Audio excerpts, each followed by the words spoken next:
2011-12 లెక్కల ప్రకారం మన భారతదేశంలో ప్రతి నలుగురిలో ఒకరు పేదవాడు. అంటే సుమారు 27 కోట్ల మంది. అవును, ప్రపంచంలోనే ఒకే చోట అత్యంత ఎక్కువ మంది పేదలున్నది మన దగ్గరే. ఈ ఒక్క మాట వినగానే ఏదో తెలియని భారం అనిపిస్తుంది గదూ. అవును.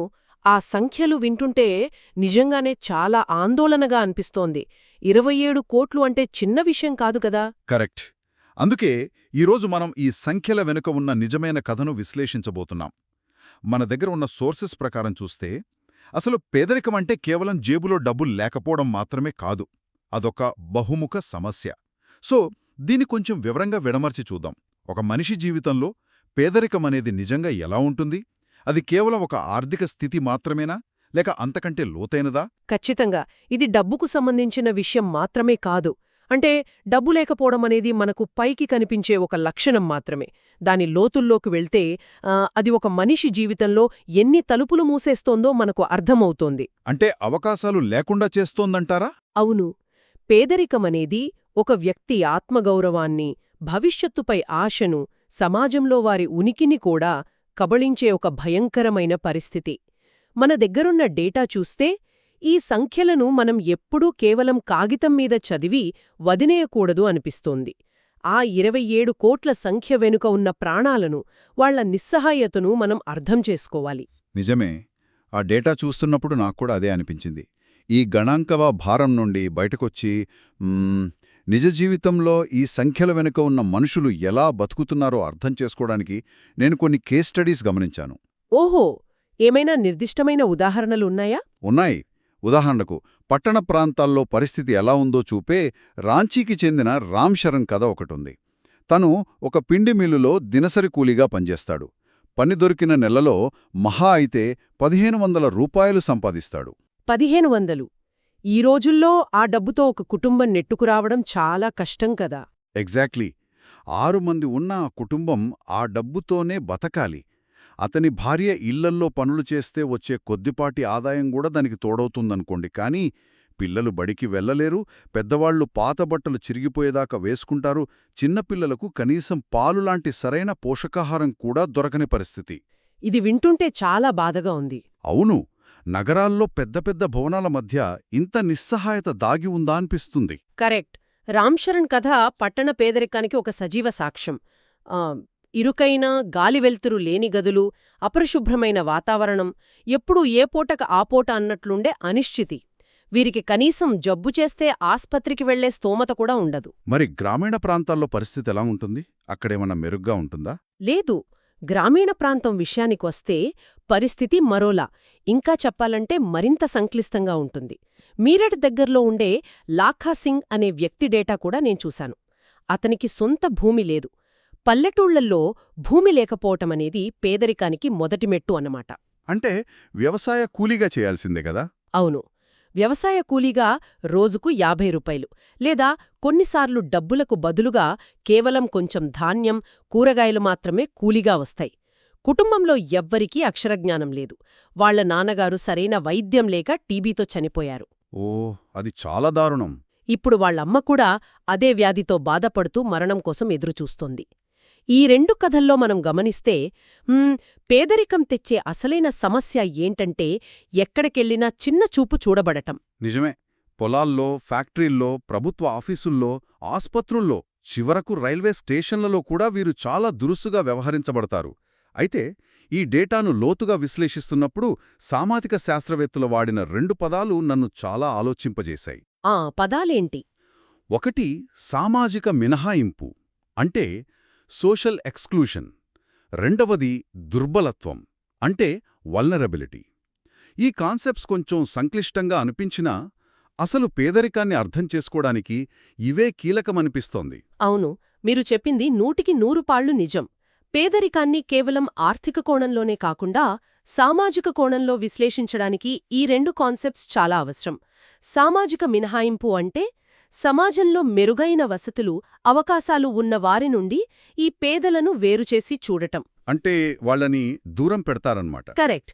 మెరుగైన పరిసరాలకు, పాఠశాలలకు, వనరులకు వీరు దూరం చేయబడతారు. మన సమాజంలోని కుల వ్యవస్థ ఈ సామాజిక మినహాయింపుకు ఒక ప్రత్యక్ష ఉదాహరణ. కొన్ని వర్గాల వారిని తరతరాలుగా వనరులకు దూరంగా ఉంచడం వల్లే వారు పేదరికంలో మగ్గిపోతున్నారు. మరి దుర్బలత్వమంటే?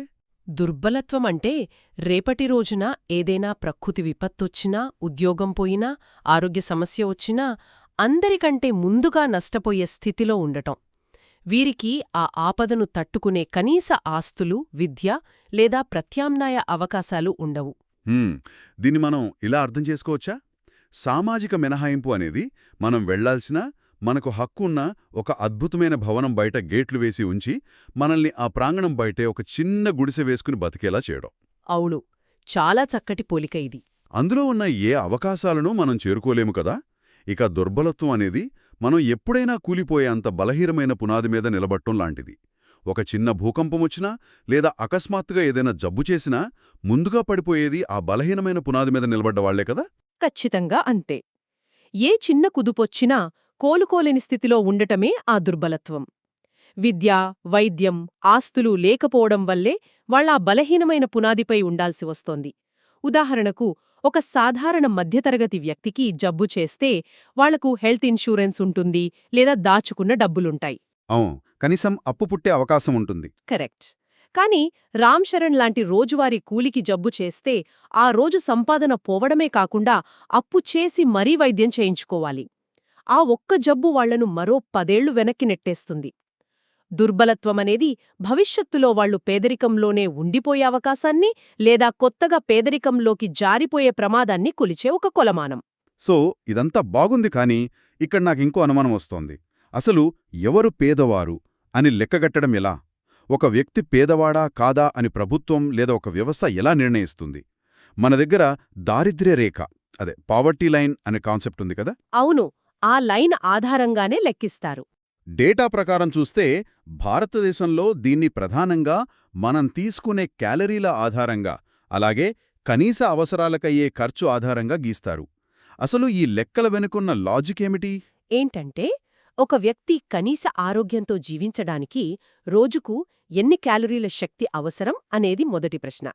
ఆ శక్తినిచ్చే ఆహారం అంటే బియ్యం, గోధుమలు, పప్పులు, కూరగాయలు, పాలు, నూనె లాంటివి కొనడానికి, అలాగే కనీస బట్టలు, ఇంధనం, విద్య, వైద్య అవసరాలకు ఎంత డబ్బు అవసరమనే దానిపై ఈ దారిద్ర్య రేఖ ఆధారపడి ఉంటుంది. కనీస అవసరాలకయ్యే ఖర్చు. అవును. ఉదాహరణకు 2011-12 లెక్కల ప్రకారం గ్రామీణ ప్రాంతాల్లో ఒక వ్యక్తికి రోజుకు 2400 క్యాలరీలు అవసరం అని నిర్ధారించారు. దానికి నెలకు 816 రూపాయలు పరిమితిగా పెట్టారు. ఒక నిమిషం, ఇక్కడే నాకు పెద్ద లాజికల్ డౌట్ వచ్చింది. పట్టణ ప్రాంతాల లెక్కలు చూస్తే అక్కడ ఒక వ్యక్తికి రోజుకు 2100 క్యాలరీలు మాత్రమే అవసరమని డాటా చెప్తోంది. అవును, పట్టణాల్లో శారీరక శ్రమ తక్కువ కదా. అదే గ్రామీణ ప్రాంతాల్లో వ్యవసాయం, ఇతర పనుల వల్ల శారీరక శ్రమ ఎక్కువ కాబట్టి వాళ్లకు క్యాలరీలు ఎక్కువ, అంటే 2400 కావాలి. అది అర్థవంతంగానే ఉంది. కానీ పట్టణాల్లో వాళ్లకు తక్కువ క్యాలరీలు సరిపోయినప్పటికీ వాళ్ల నెలకు ఖర్చు పరిమితిని 1000 రూపాయలుగా ఎందుకు నిర్ణయించారు? క్యాలరీలు తక్కువ కావాల్సొచ్చినప్పుడు ఖర్చు కూడా తగ్గాలి కదా. చాలా సహేతుకమైన ప్రశ్నే అడిగారు. ఇది పైకి చూస్తే విరుద్ధంగా అనిపిస్తుంది, కానీ దీన్ని కొంచెం ప్రాక్టికల్గా ఆలోచిస్తే సులభంగా అర్థమవుతుంది. గ్రామీణ ప్రాంతాల్లో శారీరక శ్రమ ఎక్కువ కాబట్టి వాళ్లకు ఎక్కువ క్యాలరీలు అవసరం, అది నిజం. కాని పట్టణాల్లో నిత్యావసర సరుకుల ధరలు, జీవన వ్యయం చాలా ఎక్కువ కదా. అవును, పట్టణాల్లో అంతా ఖరీదే. ఒక గ్రామంలో కూరగాయలు వాళ్ల పెరట్లో పండించుకోవచ్చు లేదా తక్కువ ధరకు దొరుకుతాయి. ఇంధనం కోసం కట్టెలు ఉచితంగా దొరకవచ్చు. కాని పట్టణాల్లో ప్రతి చిన్నదానికి డబ్బులు చెల్లించాలి. పాలు, కూరగాయలు కొనాలన్నా బస్ ఛార్జీలు, గ్యాస్ సిలిండర్, ఇంటి అద్దె. ఇలా నగరాల్లో ధరలమంట ఎలా ఉంటుందో మనకు తెలుసు. కాబట్టి క్యాలరీలు తక్కువైనా ఆ ఆహారాన్ని కొనుగోలు చేయడానికి పట్టణాల్లో ఎక్కువ డబ్బు వెచ్చించాల్సొస్తుంది. అందుకే పట్టణ ప్రాంతాలకు దారిద్ర్య రేఖ పరిమితిని నెలకు 1000 రూపాయలుగా నిర్ణయించారు. ఓహో, అదన్నమాట లాజిక్. అవును. అయితే ప్రపంచ బ్యాంకు లాంటి అంతర్జాతీయ సంస్థలు వివిధ దేశాల మధ్య పోలిక కోసం ఒక కామన్ దారిద్ర్య రేఖను వాడతాయి. అది 2011 లెక్కల ప్రకారం రోజుకు $1.90 ఉంది. అంటే ఎక్కడ బతుకుతున్నాం, ఆ ప్రాంతపు జీవన వ్యయమేంటి అన్నదాన్ని బట్టి ఆ రేఖ మారుతుందన్నమాట. ఉదాహరణకు అమెరికాలో కారు లేకపోతే పేదవాళ్లు అనొచ్చు. కాని మన దగ్గర కారు ఇప్పటికీ ఒక లగ్జరీనే. అవును. ప్రాంతాన్ని బట్టి నిర్వచనం మారుతుంది. సరే, ఒక్కసారి ఈ దారిద్ర్యరేఖ గీసిన తర్వాత ఆ రేఖకు దిగువన ఉన్నవారంతా ఒకే స్థాయిలో ఉన్నారా? అంటే అందరి పరిస్థితి సమానంగా దారుణంగా ఉంటుందా? ఎందుకంటే నేను డేటాను చూస్తున్నప్పుడు పేదరికం అందరికీ సమానంగా పంచబడలేదని అర్థమైంది. కొన్ని వర్గాలు మరింత దారుణమైన పరిస్థితులను ఎదుర్కొంటున్నాయి కదా. అవును, మీరు చెప్పింది అక్షరాలా నిజం. భారతదేశ సగటు పేదరికం 22% ఉంటే కొన్ని సామాజిక వర్గాలలో ఇది భయానక స్థాయిలో ఉంది. ముఖ్యంగా షెడ్యూల్డ్ తెగలు అంటే ఎస్టీ కుటుంబాలలో ప్రతి 100 మందిలో ఏకంగా 43 మంది తమ కనీస అవసరాలను తీర్చుకోలేకపోతున్నారు. 43%. అది చాలా ఎక్కువ. అలాగే షెడ్యూల్డ్ కులాలు ఎస్సీలలో 29% మంది పేదరికంలో ఉన్నారు. ఇక ఆర్థిక వర్గాల పరంగా చూస్తే గ్రామీణ ప్రాంతాలలో భూమిలేని వ్యవసాయ కూలీలు, పట్టణాల్లో ఏ పూట పని దొరుకుతుందో తెలియని క్యాజువల్ కూలీల పరిస్థితి అత్యంత దారుణంగా ఉంది. అంటే వీళ్ళకు ఆదాయం స్థిరంగా ఉండదు. కరెక్ట్. వీరు సామాజికంగా వెనుకబడి ఉండటమే కాకుండా భూమిలాంటి ఆర్థిక వనరులు లేకపోవడం అనే 2 రకాల ప్రతికూలతలను ఒకేసారి ఎదుర్కొంటున్నారు. దీన్నే మనం డబుల్ డిసడ్వాంటేజ్ అంటాం.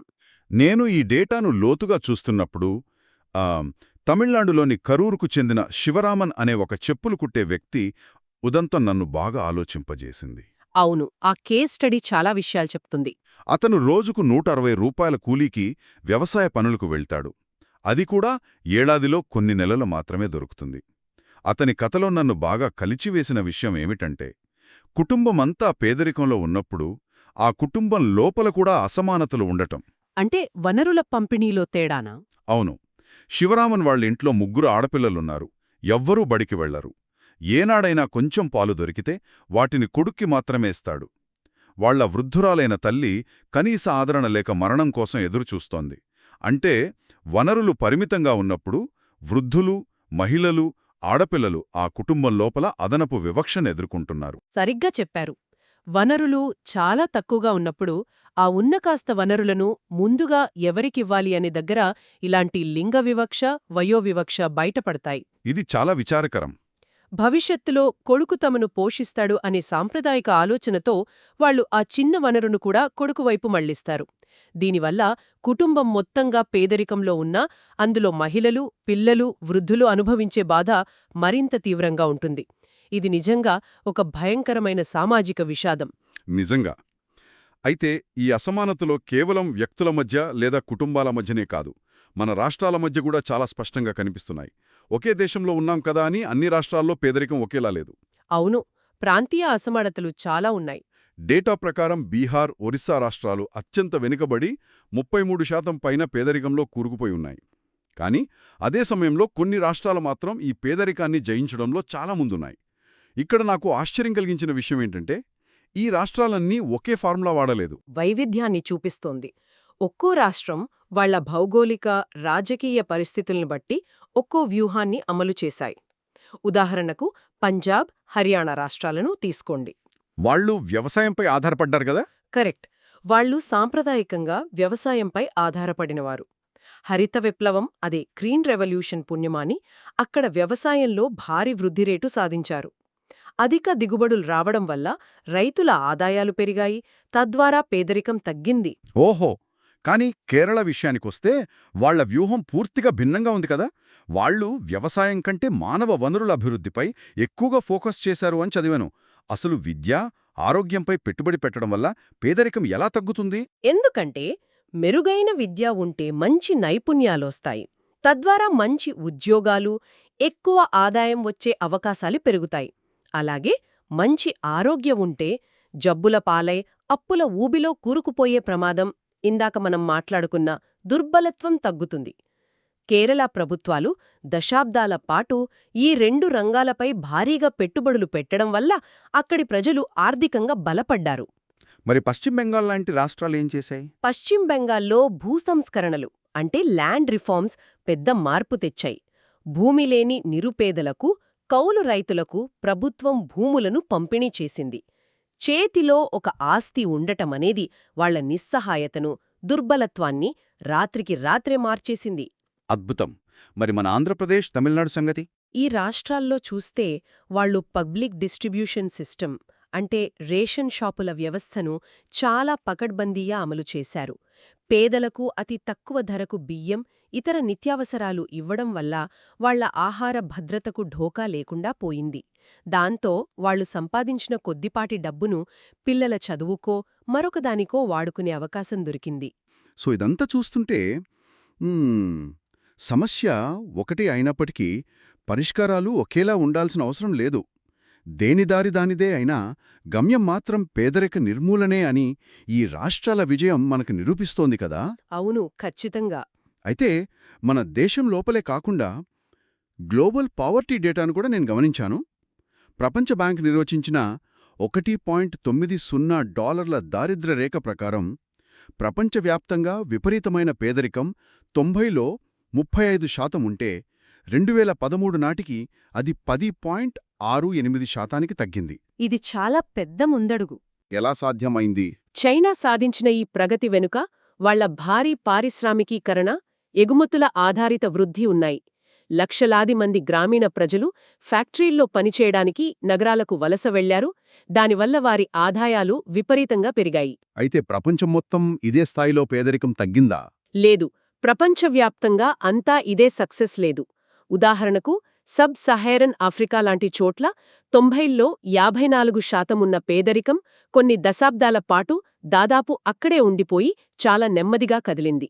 మన భారతదేశంలో కూడా శాతం పరంగా పేదరికం తగ్గినప్పటికీ మన జనాభా భారీగా పెరగడం వల్ల పేదల సంఖ్య ఇంకా పెద్దగానే కనిపిస్తోంది. మరి ఈ పరిస్థితుల్లో పేదరికాన్ని ఎదుర్కోవడానికి మన ప్రభుత్వాల వ్యూహాలు ఎలా ఉన్నాయి?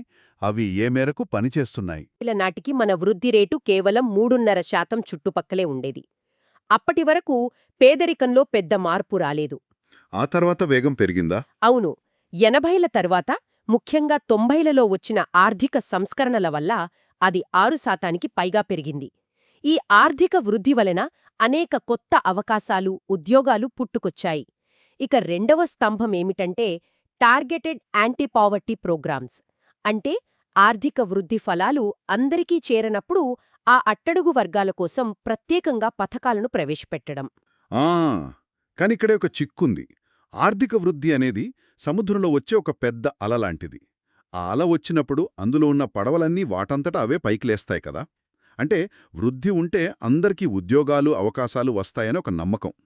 కాని నా ప్రశ్నేంటంటే, అసలు సముద్రంలోకి వెళ్లడానికి పడవే లేని వాళ్ల పరిస్థితి ఏంటి? చాలా లాజికల్గా ఆలోచించారు. అంటే కనీస విద్య లేని వాళ్ళు, అనారోగ్యంతో ఉన్నవాళ్లు, ఆ వృద్ధి రేటును వాడుకునే సామర్థ్యం లేనివాళ్లు ఎలా పైకొస్తారు?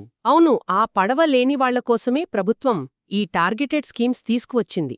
వాళ్లకు పడవను నిర్మించి ఇవ్వడమే ఈ పథకాల లక్ష్యం. ఉదాహరణకు మహాత్మాగాంధీ జాతీయ గ్రామీణ ఉపాధి హామీ చట్టం, అదే ఉపాధి హామీ పథకం. ఇది 2005లో వచ్చింది. 100 రోజుల పని కల్పించే పథకం కదా. కరెక్ట్. ఏ కుటుంబమైనా పని కావాలని అడిగితే కనీసం 100 రోజులపాటు ప్రభుత్వం వాళ్లకు వేతనంతో కూడిన పనిని ఖచ్చితంగా ఇవ్వాలి. ఇందులో 3 పనులను మహిళలకే కేటాయించడం మరో గొప్ప విషయం. ఇది మంచి ఆలోచనే. ఇంకా ఏమైనా పథకాలున్నాయా? అలాగే ప్రధానమంత్రి రోజ్గార్ యోజన ద్వారా నిరుద్యోగ యువతకు సొంత వ్యాపారాలు పెట్టుకోవడానికి బ్యాంకు రుణాలివ్వడం. ఇంకో ముఖ్యమైన పథకం స్వర్ణ జయంతి గ్రామ స్వరోజ్గార్ యోజన. ఇందులో పేదలను స్వయం సహాయక సంఘాలుగా, అంటే సెల్ఫ్ హెల్ప్ గ్రూప్స్గా మారుస్తారు. అంటే మన డ్వాక్రా గ్రూపుల్లాంటివా? అవును, అవే. ఊర్లో ఉన్న మహిళలు కొందరు కలిసి తమ దగ్గరున్న చిన్న చిన్న మొత్తాలను పొదుపు చేసి దాని ద్వారా బ్యాంకుల నుండి రుణాలు పొందుతారు. ఇది వాళ్లను వడ్డీ వ్యాపారుల చేతుల్లో మోసపోకుండా కాపాడుతుంది. పథకాలు వినడానికి చాలా బాగున్నాయి. కానీ క్షేత్రస్థాయిలో ఈ పథకాల ఫలితాలు ఆశించినంతగా లేవు. ఎక్కడో లూప్ హోల్స్ ఉన్నాయి కదా. సరైన అమలు లేకపోవడం, పథకాలు ఒకదానికొకటి అతివ్యాప్తి చెందడం వల్ల నిజమైన లబ్ధిదారులకవి చేరడం లేదు అనేది ఒక పెద్ద విమర్శ. వాస్తవమే. ఒక పథకం కాగితం మీద ఎంత అద్భుతంగా ఉన్నా దాన్ని గ్రౌండ్ లెవెల్లో అమలు చేయడంలోనే అసలైన సవాలుంటుంది. మధ్యవర్తుల అవినీతి, సరైన అవగాహన లేకపోవడం వల్ల ఆశించిన ఫలితాలు రావడం లేదు. మరి దీనికి పరిష్కారం ఏంటి? అందుకే ఇప్పుడు ప్రభుత్వాలు కొత్త పథకాలను ప్రవేశపెట్టడం కంటే ఉన్న పథకాలను ఆధార్ లాంటి టెక్నాలజీకి అనుసంధానించి డైరెక్ట్ బెనిఫిట్ ట్రాన్స్ఫర్ ద్వారా సరైన వ్యక్తులకు నేరుగా చేరేలా మానిటరింగ్ చేయడం మీద ఎక్కువగా దృష్టి పెడుతున్నాయి. ఏది ఏమైనా స్వాతంత్ర్యం వచ్చినప్పట్నుండి చూసుకుంటే భారతదేశం సాధించిన ప్రగతిని మనం తక్కువ అంచనా వెయ్యలేము, కానీ మనం చేరుకోవాల్సిన గమ్యం ఇంకా చాలా దూరంలో ఉంది. ఈ డిస్కషన్ వింటుంటే నాకు ఇంకో లోతైన ప్రశ్నొస్తోంది. ఒకవేళ ప్రతి ఒక్కరి ఆదాయం ఈ దారిద్ర్య రేఖను దాటేస్తే, అంటే ప్రతి ఒక్కరికి రోజుకు 2400 క్యాలరీల భోజనం దొరికితే పేదరికం పోయినట్లేనా? ఇక్కడే మానవ పేదరికం, అదే హ్యూమన్ పావర్టీ అనే ఒక కొత్త ఆలోచన తెరపైకొస్తోంది కదా. అవును, దారిద్ర్య రేఖ అనేది కేవలం మనుగడకు అవసరమైన కనీస స్థాయిని, అంటే ప్రాణాలతో ఉండటానికి కావలసిన కనీస అవసరాన్ని మాత్రమే కొలుస్తుంది. కాని ఒక మనిషి ఒక సహేతుకమైన జీవితం గడపాలంటే ఆ కొద్దిపాటి ఆదాయం సరిపోదు. ఖచ్చితంగా. పునిండా తిండి దొరకొచ్చు, కాని వాళ్లకంటూ ఒక సొంత ఇల్లుందా, పిల్లలకు సరైన విద్య అందుతోందా, జబ్బు చేస్తే మెరుగైన వైద్యం తీసుకునే అవకాశముందా, ఉద్యోగ భద్రత ఉందా, కుల లింగ వివక్షల నుండి వాళ్లకు స్వేచ్ఛ ఉందా? సమాజంలో వాళ్లకు సమాన గౌరవం దక్కుతోందా? అవును, సరిగ్గాదే. ఇలాంటి అనేక ప్రశ్నలకు సమాధానమే ఈ మానవ పేదరికం. మనిషికి కేవలం బతకడం మాత్రమే కాదు, ఆత్మగౌరవంతో బతకడం ముఖ్యం. దాన్ని సాధించినప్పుడే పేదరిక నిర్మూలన పూర్తయినట్లు. మనిషికి కేవలం బతకడం కాదు, ఆత్మగౌరవంతో బతకడం ముఖ్యం. చాలా అద్భుతంగా చెప్పారు. ఈ మాట విన్నాక దీన్ని ఒక్కసారి మనం లోతుగా ఆలోచిస్తే, సమాజం అభివృద్ధి చెందుతున్న కొద్దీ మన కనీస అవసరాలు కూడా మారిపోతూ ఉంటాయి. ఒకప్పుడు కడుపు నిండా తిండి దొరికితే చాలు అనుకునే స్థాయి నుండి ఈరోజు ప్రతి ఒక్కరికీ సరైన విద్య, ఆధునిక వైద్యం ఖచ్చితంగా ఉండాలనుకునే స్థాయికి వచ్చాం. నిజమే, ఆశయాలు పెరుగుతాయి. మరి భవిష్యత్తులో రేపటి రోజున ఇంటర్నెట్ కనెక్టివిటీ లేకపోవడమే, లేదా ఆర్టిఫిషియల్ ఇంటెలిజెన్స్ లాంటి డిజిటల్ టెక్నాలజీలను వాడుకునే యాక్సెస్ లేకపోవడాన్ని కూడా మనం కొత్త రకమైన పేదరికంగా పిలుస్తామేమో. మనం ఇందాక అనుకున్నట్టు పేదరికమనేది ఒక భవనం బయట మూసేసిన గేటు అయితే, ఆ భవనం అంతకంతకు పైకెదుగుతూనే ఉంది. మనం కేవలం గ్రౌండ్ ఫ్లోర్కు గేట్లు తీస్తే సరిపోదు. ప్రతి ఒక్కరికి ఆ భవనంలోని పై అంతస్తులకు వెళ్లే ఎలివేటర్లను కూడా అందుబాటులో ఉంచాలి. అంటే పేదరికాన్ని నిర్మూలించడం అనేది మనం ఎప్పటికైనా చేరుకుని ఆగిపోయే గమ్యం కాదేమో, అదెప్పటికీ మన సమాజంతో పాటు ముందుకు కదులుతూ ఉండే ఒక నిరంతర లక్ష్యమేమో. మనందరం ఆలోచించాల్సిన విషయమిది.